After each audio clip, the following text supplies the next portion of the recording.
नमस्कार, मैं डॉक्टर प्रीति आप सबका वेलकम करती हूँ अपने चैनल में।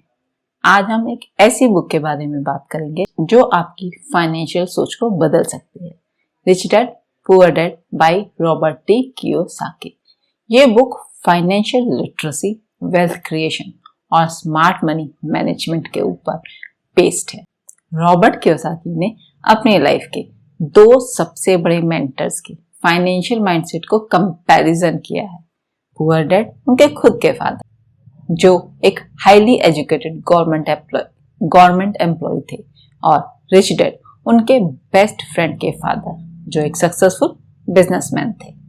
पुअर डैड एक सेफ और सिक्योर जॉब की तरफ फोकस करते थे, जबकि रिच डैड फाइनेंशियल एजुकेशन और एसेट्स क्रिएट करने की इंपॉर्टेंस सिखाते थे। ये बुक आपको सिखाएगी कि फाइनेंशियल फ्रीडम कैसे अचीव किया जाए और पैसा आपके लिए काम कैसे कर सकता है। सो आज सीखते हैं 10 learnings to implement in our life from the book Rich dad poor Dad. Number 1, financial education is the key. School हमें पैसा कमाना सिखाता है, लेकिन पैसा मैनेज कैसे करना है वो नहीं सिखाता। इसलिए वेल्थ बिल्ड करने के लिए फाइनेंशियल एजुकेशन लेना बहुत जरूरी है। Number 2, rich buy assets poor buy liabilities. Assets वो होते हैं जो आपके लिए पैसा बनाते हैं, जैसे कि प्रॉपर्टी, स्टॉक्स, बिजनेस।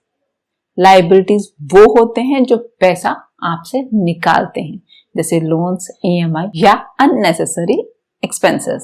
हमेशा अपने एसेट्स बढ़ाने पर फोकस करना चाहिए, लायबिलिटीज कम करते रहना चाहिए। नंबर 3, जॉब पैसा बनाने का सॉल्यूशन नहीं है।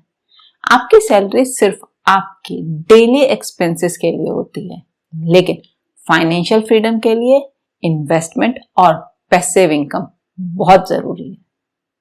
नंबर 4, रिस्क से डरना नहीं, उसे समझना चाहिए।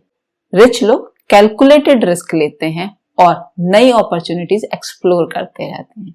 जो लोग सिर्फ सेफ खेलते हैं वो कभी फाइनेंशियली फ्री नहीं हो पाते। नंबर 5, एंटरप्रेन्योरियल सोच डेवलप करने की जरूरत है। पैसा कमाने के सिर्फ एक तरीके, जैसे कि जॉब पर डिपेंडेंट मत रहो। Multiple sources of income create करो। बिजनेसमैन और इन्वेस्टमेंट का माइंडसेट डेवलप करो। नंबर 6, हार्ड वर्क से ज्यादा स्मार्ट वर्क जरूरी है। पुअर डैड सिर्फ हार्ड वर्क को मानते थे, लेकिन रिच डैड स्मार्ट वर्क को ज्यादा इंपॉर्टेंस देते थे। पैसा कमाने का एक सिस्टम बनाओ जो आपके बिना भी पैसा कमा सके। नंबर 7, टैक्स और इन्वेस्टमेंट्स को समझो। रिच लोग टैक्स लॉज और इन्वेस्टमेंट को स्मार्टली यूज करते हैं और उसकी वजह से अपने प्रॉफिट्स बढ़ाते हैं।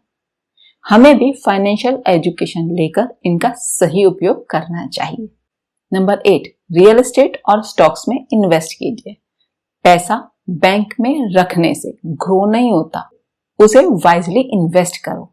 रियल एस्टेट में, स्टॉक्स में, म्यूचुअल फंड्स में देखिए आपके लिए कौन सा बेस्ट है और उसमें इन्वेस्ट करो, पर सीख कर। नंबर 9, फाइनेंशियल फ्रीडम का मतलब सिर्फ पैसा नहीं बल्कि फ्री टाइम भी है। अमीरों के पास सिर्फ पैसा ही नहीं होता, वो अपनी लाइफ का टाइम भी कंट्रोल करते हैं। पैसिव इनकम के बिना आप हमेशा पैसा कमाने में बिजी रहोगे। नंबर 10, फेलियर से मत डरो, सीखो और आगे बढ़ो। हर सक्सेसफुल इंसान फेलियर फेस करता ही करता है, इसलिए रिस्क लो, लर्न करो और ग्रो करो। हर फेलियर एक नया लेसन होता है। अगर आप फाइनेंशियल फ्रीडम चाहते हैं तो सिर्फ सैलरी पर डिपेंडेंट रहना बंद करिए और फाइनेंशियल एजुकेशन लेना शुरू करिए। इन्वेस्टिंग, बिजनेस और स्मार्ट मनी, इन सबको मैनेज किए बिना फाइनेंशियल फ्रीडम पॉसिबल ही नहीं है। इसलिए आज से ही एक छोटी सी शुरुआत करिए। इन लर्निंग्स को अपनी डेली लाइफ में अप्लाई करिए और अपने एक्सपीरियंसेस कमेंट सेक्शन में शेयर करिए। अगर आप अपने फाइनेंशियल माइंडसेट और कॉन्फिडेंस को बूस्ट करना चाहते हैं तो मेरे कोचिंग प्रोग्राम के बारे में पता कर सकते हैं। इसके लिए आप मुझे DM करें या कमेंट करें। And don't forget to like, share and subscribe ताकि आपको और भी अमेजिंग सेल्फ इम्प्रूवमेंट की वीडियोस मिल सके। नमस्कार।